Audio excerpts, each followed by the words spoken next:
स्वामी श्री हरदास जी महाराज वो दुनिया के आगे नहीं गाते। बादशाह अकबर ने कहा अब तो तुमने मुझसे कह दिया है तानसेन, अब मेरे मन में इच्छा हो रही है, मुझे सुनना है उनको। सब लोग ध्यान से सुनो। तो तानसेन बोले एक ही तरीका है। बोले क्या? मैं अपने गुरुदेव को महीने में एक बार प्रणाम करने जाता हूं और महीने भर का रियाज सुनाता हूं। रियाज मतलब जो संगीतकार प्रैक्टिस करते हैं, तो मैं अपने गुरुदेव को जाके सुनाता हूं। तो उसमें एक चीज हो सकती है। बोले क्या? आप मेरे सेवक बन के चलो, मेरे तंबूरा उठा के बजाने वाले बन के चलो तो स्वामी जी का स्वर सुन सकते हो। तो अकबर इतना रिजवार था कि वो बोला कि मैं तुम्हारा सेवक बनने को तैयार हूं, पर मुझे स्वामी जी का स्वर सुनना है। और अकबर सेवक बन करके वृंदावन आया। आगे आगे तानसेन चल रहे हैं और पीछे उनका झोला पकड़ करके अकबर चल रहा है। स्वामी जी को सुनने के लिए निधिवन में आए। तानसेन ने पहले ही कह दिया था, सुनो चाहे जो करना, पर गुरुदेव की वाणी सुन के वाह वाह मत करना, तुम अपनी राजागिरी नहीं छोड़ते हो। कोई गाता है तुरंत कहते वाह वाह वाह वाह, ये गुरुदेव के आगे मत कर देना, नहीं तो बहुत नाराज हो जाएंगे। कितना नाराज हो सकते हैं? बोले मृत्यु दंड भी दे सकते हैं। मैं बादशाह हिंदुस्तान, अरे ये बात मत बोला करो, अभी तुम मेरे चेला बन के चल रहे हो, वाह वाह मत करना। ठीक है। स्वामी जी के सन्मुख जैसे ही पहुंचे तो स्वामी जी ने तानसेन को देख के कहा, तानसेन आओ, बिहारी जी विराज रहे। निधिवन में बिहारी जी विराजते थे, कुछ सुनाओ ठाकुर जी को, ठाकुर जी को कुछ गा के सुनाओ। तो तानसेन कुछ गाने लगे। एक तानसेन का पद भी है, बहुत सुंदर है, लेकिन अब मैं ढूंढूंगा फिर गाना मुश्किल होगा, नहीं तो बहुत अच्छा पद है। तानसेन ने पद गाया और पद में जानबूझ करके गलती की, ताकि, क्योंकि सीधे नहीं कह सकते कि गुरुदेव आप कुछ गा के सुनाओ। गलती करूंगा तो सुधार करने के लिए गुरुदेव फिर कुछ गाएंगे तो ये सुन लेगा। तानसेन गाने लगे। गाते गाते जैसी गलती की तो स्वामी जी के नेत्र थोड़ी भौं चढ़ गई। बोले क्या कर रहे हो? गुरुदेव अभ्यास नहीं हो पा रहा है, आप ठीक कर दीजिए। स्वामी जी बोले हम सब समझ रहे हैं, हमारा स्वर सुनना चाहते हो, सीधा बताओ। गुरुदेव कुछ सुनाइए ना। आहा, स्वामी श्री हरदास जी महाराज ने जैसे ही वीणा हाथ में लेकर के स्वर छेड़ा है, जैसे ही अलाप लिया है, व्रज की रज झंकार करने लगी। आकाश में पावन ऋतु सुगंधित हो गई। सूर्य जो बहुत टिमटिमा रहे थे, एक बादल की ओट में चले गए। सारे वृक्ष वल्लरियों पर बैठे पक्षी बिल्कुल शांत हो गए। पवन भी चल रही है तो इस प्रकार चल रही है कि कहीं शोर ना हो। पूरा वातावरण बिल्कुल शांत हो गया, मानो सब स्वामी जी को सुनने के लिए प्रकट हो गए हों। और जैसे स्वामी जी ने गाया,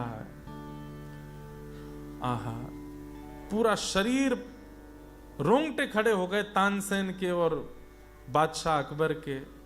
नेत्रों से अश्रु गिरने लगा। केवल अलाप गाया है, अभी कुछ गाया भी नहीं, अलाप कर रहे हैं। उस अलाप से ही ऐसी स्थिति हो गई। नेत्र बंद हो गए, मंत्रमुग्ध हो गया अकबर। ऐसा स्वर सुना ही नहीं था उसने, और मुख से निकला वाह वाह वाह वाह। स्वामी श्री हरदास ने तुरंत नेत्र खोले। कौन है ये? तानसेन बोला मेरा चेला है। ना, इसके वाह बोलने में जितना गंभीरता मुझे लगी, उससे पता चलता है कि ये कोई बादशाह है। कौन है? अकबर खड़ा हो गया। बोले कि अब सब पता ही चल गया है, अब क्या छुपाना। बादशाह हिंदुस्तान अकबर हूं मैं। आपको आपकी बहुत प्रशंसा करता है तानसेन, पर इसने कहा था कि आप ऐसे नहीं सुनाएंगे तो मैं सेवक बन के आपको सुनने के लिए आया था। बहुत प्रसन्न हो गया हूं। कितना कितना कितना खूबसूरत गाते हैं आप, और ना जाने क्या क्या। संतों को अपनी प्रशंसा सुनना अच्छा नहीं लगता। स्वामी श्री हरदास जी तानसेन से बोले बहुत देर हो गई, घिघिया रहा है, इसको ले जाओ यहां से। तानसेन बोले कि आप चलो, गुरुदेव नाराज हो रहे हैं। बोले कि मैं जाऊंगा, लेकिन ऐसे नहीं जाऊंगा। कल को बात पता चलेगी मैं वृंदावन आया, स्वामी जी का स्वर सुन के कुछ दिया नहीं मैंने, दुनिया के लोग क्या कहेंगे? कुछ तो दूंगा मैं, आप बताइए मैं क्या दूं आपको।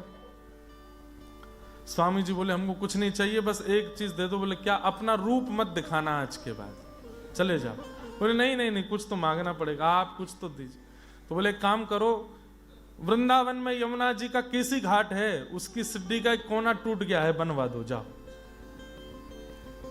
तानसेन की ओर देख के बादशाह अकबर बोला इसमें मुझे अपना अपमान लग रहा है, एक सिड्डी का कोना बनवाऊंगा मैं? तानसेन बोला आपके हाथ जोड़ता हूं, आप चलो जल्दी, नहीं गुरुदेव मुझे भी भगा देंगे। चलो दिखाओ मुझे कहां है वो कोना। एक सिड्डी का टूटा हुआ कोना देख करके अकबर गया वापस दिल्ली, जाके अपने मंत्रियों से कहा वृंदावन चले जाना, वहां पर किसी घाट का एक कोना टूटा, उसको बनवा दो। 6 महीने बाद अकबर को खबर मिलती है कि अकबर की जो इकोनॉमी थी वो डाउन हो गई। तो अपने सब मंत्री आदि और सब जो उस समय उसके सब देखा कि बोले कहां जा रहा है इतना पैसा? बोले महाराज आपने कहा था वृंदावन में एक वो सिड्डी टूट गई है, उसका कोना बनवाने के लिए, वो कोना बनने में नहीं आ रहा है, उसी में ही हमारी सारी संपत्ति जा रही है। अकबर समझ गया, बोले कि मैं बहुत बड़ा बादशाह अपने आप को ऐसा समझता हूं, लेकिन मैं भूल गया था वे महापुरुष हैं। तब स्वामी जी के चरणों में जाकर के प्रणाम किया, बोले कि भगवान मुझे लगता था कि ये छोटी सी सेवा मैं कैसे करूंगा, लेकिन आप बहुत बड़ी कृपा भगवान, अब बस ये नाक रगड़ के कहने आया हूं कि वो सिड्डी का कोना मैं बनवा नहीं पाऊंगा। स्वामी जी हरदास जी बोले वृंदावन को प्रणाम करो, और ये वृंदावन है, ये किशोरी जी के हस्त कमल से बना हुआ है, तू क्या बनाएगा इसको? यहां आकर के अभिमान मत करना आज के बाद, और बस एक ही हमारी आज्ञा मानो, क्या?